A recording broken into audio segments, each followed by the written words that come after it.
우리가 사는 이 세상에는 많은 사람들이 아직 일어나지 않은 일들을 걱정하고 근심하며 사는 것이 습관이 되어서 사는 사람들이 많다고 합니다. 어떤 목사님 책에서 읽은 글입니다. 한 여성분이 40년 동안 한 번도 암이 걸린 적이 없는데도 불구하고 자기는 암이 걸려서 죽을지도 모른다고 염려하고 근심하며 40년 동안 세월을 살다가 늙어서 암이 아니라 폐렴으로 죽은 불쌍한 여성분이 있었다고 합니다. 우리나라 정신과 의사 선생님은 우리나라의 우울증을 겪고 있는 많은 분들 중에는 아직 일어나지 않은 일들을 미리 염려하고 근심하며 사는 분들이 많다고 합니다. 한국만 그런 것이 아니라 또 미국도 마찬가지라고 합니다. 미국의 한 여론조사 기관에서 나이 많은 노인분들에게 살아오면서 가장 후회가 되는 일이 무엇입니까라고 질문을 했다고 합니다. 그러자 그 노인분들은 아직 일어나지 않는 일을 미리 염려하고 근심하며 지낸 그 세월이 가장 후회된다고 응답했다고 합니다. 오늘은 요한복음 14장 1절로 7절 본문을 가지고 하나님의 은혜의 말씀을 나누도록 하겠습니다. 다 같이 한 목소리로 요한복음 14장 1절로 7절 다 같이 한 목소리로 읽어봅시다. 시작. 너희는 마음에 근심하지 말아라. 하나님을 믿고 또 나를 믿어라. 내 아버지의 집에는 있을 곳이 많다. 그렇지 않다면 내가 너희가 있을 곳을 마련하러 간다고 너희에게 말했겠느냐. 나는 너희가 있을 곳을 마련하러 간다. 내가 가서 너희가 있을 곳을 마련하면 다시 와서 너희를 나에게로 데려다가 내가 있는 곳에 너희와 함께 있게 하겠다. 너희는 내가 어디로 가는지 그 길을 알고 있다. 도마가 예수께 말하였다. 주님, 우리는 주님께서 어디로 가시는지 모르는데 어떻게 그 길을 알겠습니까? 예수께서 그에게 말씀하셨다. 나는 길이요 진리요 생명이다. 나를 쫓지 않고서는 아무도 아버지께로 갈 사람이 없다. 너희가 나를 알았더라면 내 아버지도 알았을 것이다. 이제 너희는 내 아버지를 알고 있으며 그분을 이미 보았다. 저번 주에는 요한복음 14장에서 예수님이 십자가의 죽음을 하루 앞둔 그 시점에서 예수님이 겸손하게 제자들의 발을 씻어주는 세족식을 하시면서 제자들을 끝까지 사랑하시는 것을 배웠습니다.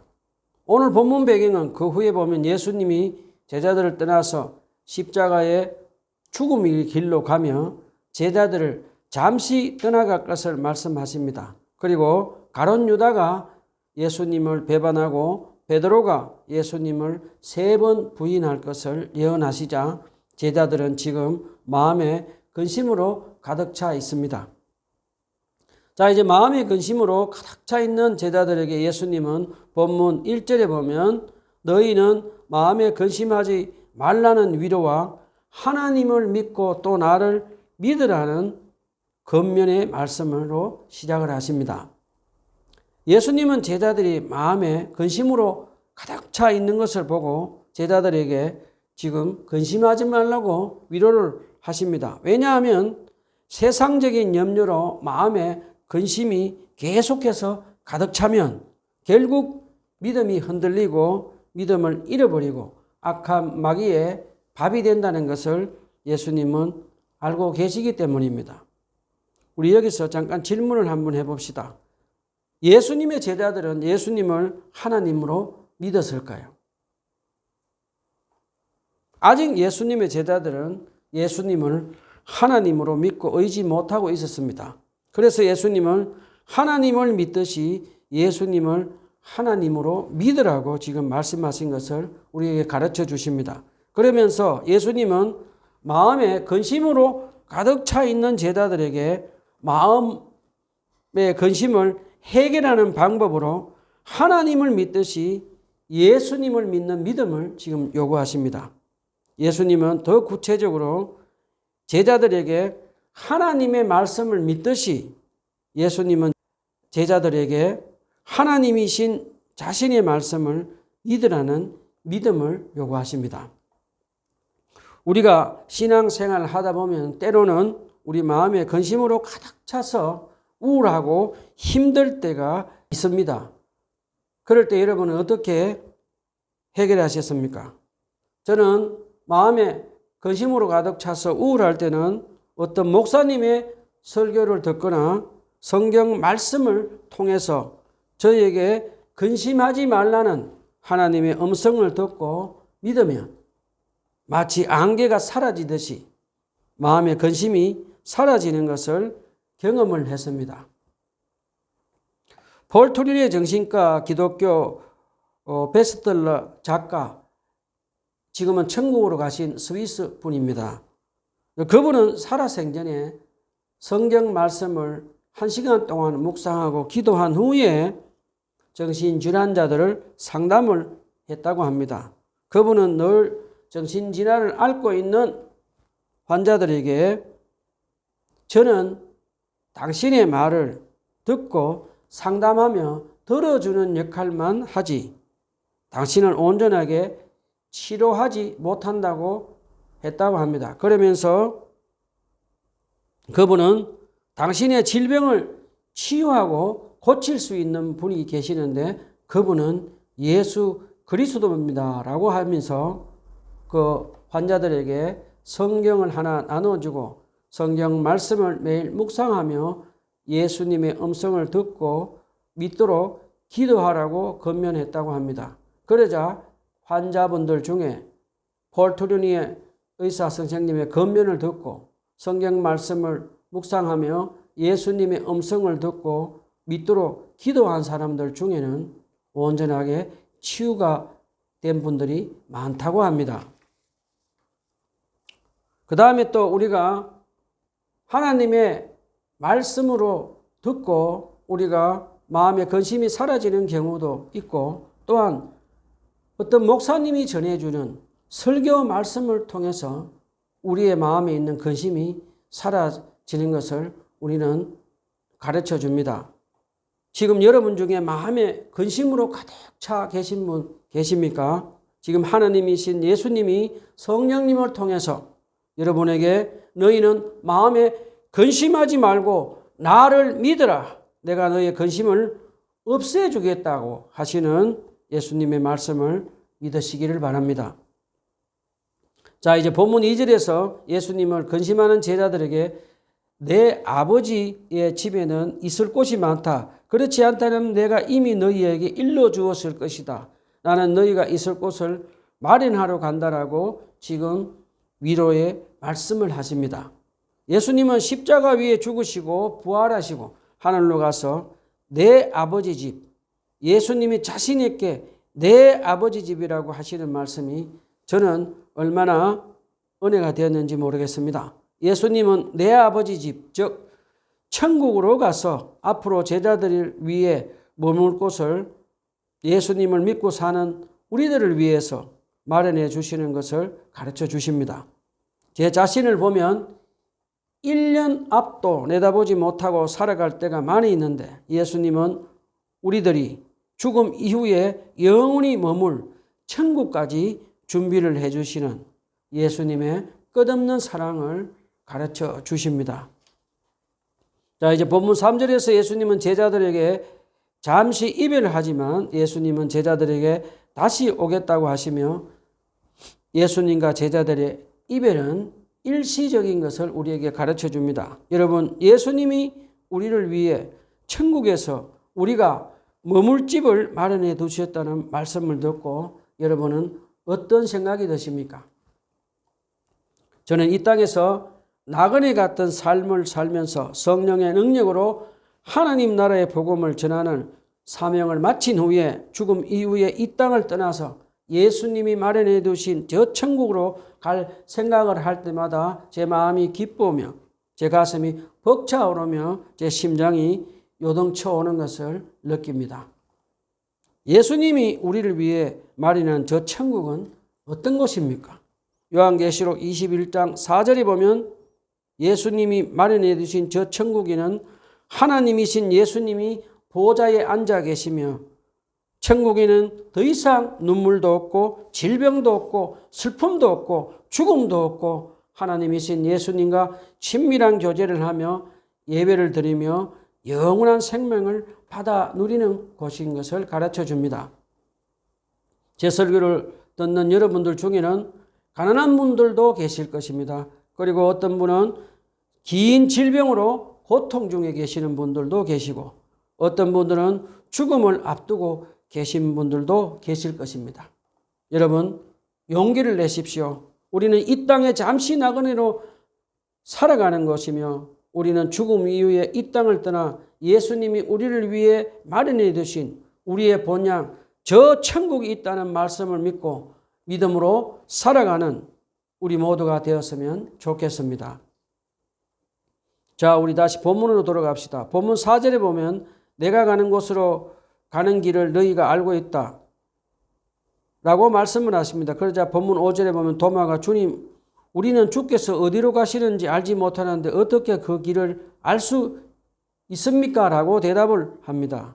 저는 이 장면을 가만히 묵상하면서 예수님이 3년 동안 온 세상 죄를 지고 십자가에서 죽으시고 그리고 부활하셔서 다시 예수님이 제자들에게 찾아오시겠다고 여러 번 거듭해서 가르쳤습니다. 그런데도 예수님의 제자들은 예수님을 메시아로 믿지 않는 유대인들과 똑같이 지금 예수님의 제자들도 예수님이 가시는 십자가의 길, 고난의 길을 모른다고 말을 합니다. 아직까지 예수님의 제자들은 인간적이고 육적인 사람들로 성령으로 다시 태어나지 않고 성령으로 거듭나지 않아서 예수님의 영적인 말씀을 알아듣지도 깨닫지도 못하고 예수님의 말씀을 믿지 못하고 있는 것을 가르쳐 줍니다. 사랑과 자비가 풍성하신 예수님은 예수님의 말씀을 알아듣지 못하는 제자들에게 다시 한번 예수님은 자상하고 세밀하게 진리의 말씀으로 가르쳐 주십니다. 예수님은 어떻게 3년 동안 예수님의 말씀을 알아듣지 못한 제자들을 인내하시며 계속해서 진리의 말씀을 가르쳤을까요? 나중에 예수님이 십자가에 죽으시고 부활을 성천하셔서 예수님이 오순절날 제자들에게 보혜사 성령님을 보내주시면 보혜사 성령님이 제자들에게 예수님 말씀을 기억나게 하고 예수님의 말씀을 가르치시며 예수님 말씀을 깨닫고 믿게 된다는 것을 아시고 예수님은 계속해서 제자들에게 진리의 말씀을 가르치신 것을 가르쳐 줍니다. 자, 이제 예수님의 말씀을 이해하지 못하고 믿지 못하는 답답한 도마가 예수님이 가시는 길을 모른다고 질문을 하자 예수님은 본문 6절에서 내가 곧 길이요 진리요 생명이다. 나로 말미암지 않고서는 아무도 아버지께로 올 사람이 없다라고 말씀을 하십니다. 예수님은 도마에게 나는 길이요 진리요 생명이다라고 대답을 하시며 이제 예수님이 요한복음에서 6번째로 등장하는 나는 무엇이다. 에고 에이미 형식으로 나는 양의 문이다. 나는 생명의 빵이다. 나는 선한 목자다와 같은 예수님의 신적 선언의 형식으로 대답을 하십니다.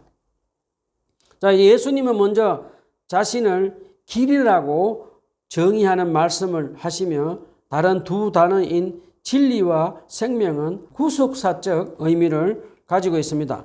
예수님은 아담의 원죄로 인해 사망 가운데 있던 사람들을 위해서 화목제물이 되셨습니다.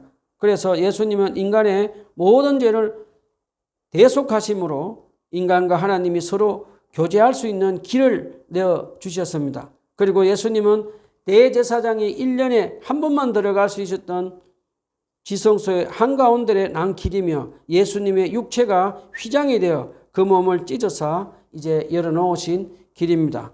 우리는 예수님이 한목제물이 되심으로 우리는 성령으로 거듭나서 하나님의 자녀가 되어서 하나님을 아버지라고 부르며 더 이상 대제사장을 통하지 않고 언제든지 하나님 아버지와 아버지라 부르면서 친밀한 교제를 할 수 있게 해준 유일한 길이 되었음을 가르쳐 주십니다.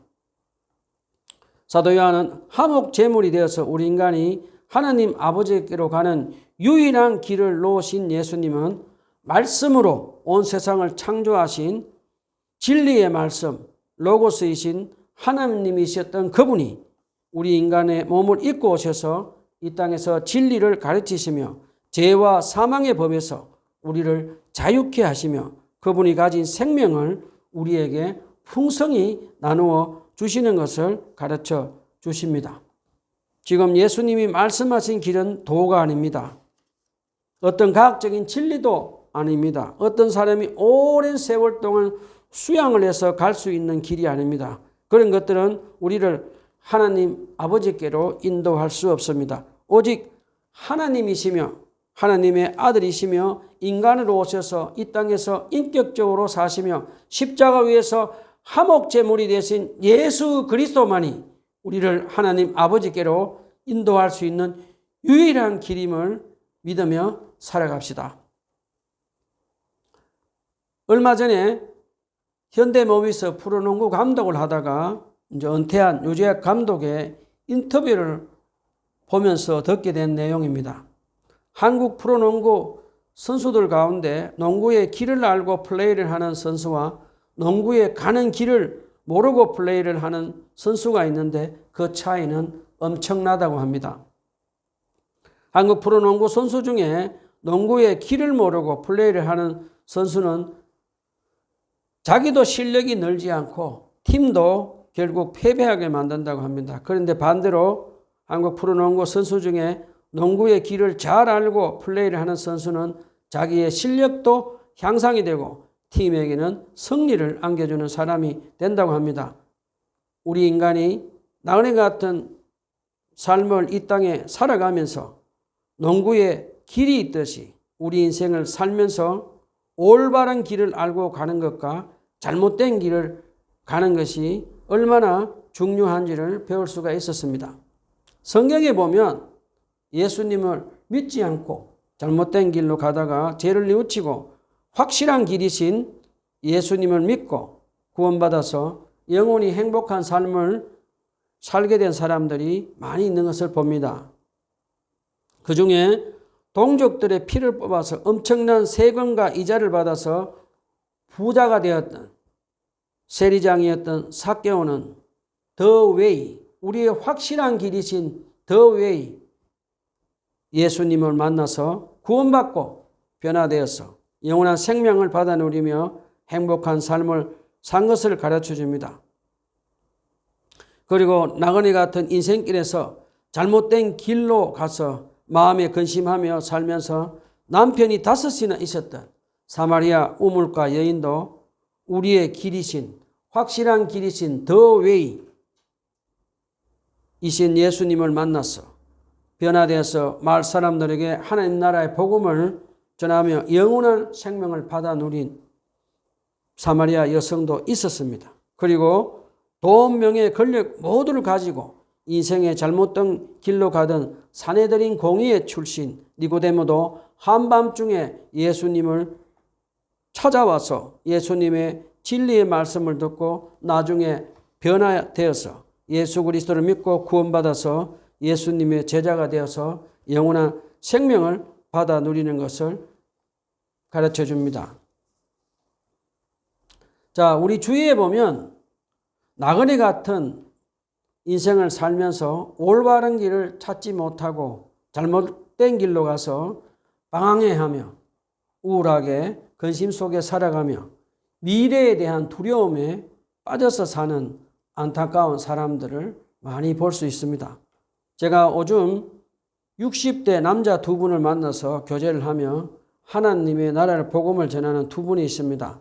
한 분은 이혼을 한 번 하신 분이고 한 분은 이혼을 2분 하신 분인데 2분 다 고학력자들입니다.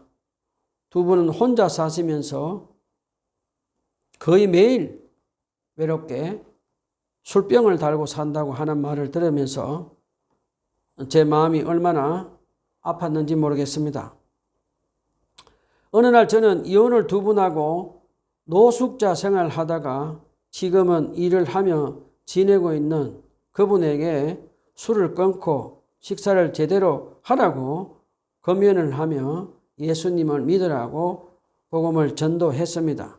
그러자 그분은 거의 하루도 술을 마시지 않으면 그 마음속에 밀려오는 외로움과 2번 이혼한 아픔을 견딜 수가 없어서 미래에 대한 두려움 때문에 매일 술을 마신다고 합니다. 그러면서 그분은 월급을 타면 며칠을 넘기지 못하고 술을 마시며 돈을 다 써버리고 어쩌다 한 번씩 컵라면을 먹고 거의 식사를 하지 못하고 산다고 하는 말을 들었습니다. 그래서 저는 그분들에게 우리 인생의 확실한 길이 되신 예수 그리스도를 믿고 구원받아서 술도 끊고 영원히 행복하게 살도록 성경 공부도 하고 기도하자고 하며 전도를 하며 그분들에게 가끔씩 빵도 사서 나눠주기도 하며 하나님 나라의 복음을 전하며 살고 있습니다. 자, 말씀을 정리합시다. 우리는 어떻게 살아야 하나요? 첫 번째, 우리가 신앙생활을 하며 세상살이에 마음에 근심이 생길 때 우리가 사는 이 땅은 우리가 잠시 나그네로 살다가 가는 곳이며 우리가 영원히 머물 곳은 우리 육체 죽음 이후에 예수님이 마련해 두신 더 이상 눈물도 없고 질병도 없고 죽음도 없는 저 천국이 있다는 것을 믿고 저 천국에 소망을 두고 살아갑시다. 두 번째는 매일 성령님이 도우심으로 오직 예수님만이 하나님 아버지께로 갈 수 있는 우리의 유일한 구원의 길이며 예수님은 참 진리이며 생명이신 것을 묵상하고 믿으며 살도록 기도합시다. 그런 후에 아직 예수님을 믿지 않는 사람들에게 성령님의 능력으로 예수님만이 하나님 아버지께로 인도하는 유일한 구원의 길이시며 예수님은 진리시며 생명을 풍성하게 우리에게 나눠주신 분임을 전하며 사는 저와 여러분이 되었으면 좋겠습니다. 기도합시다.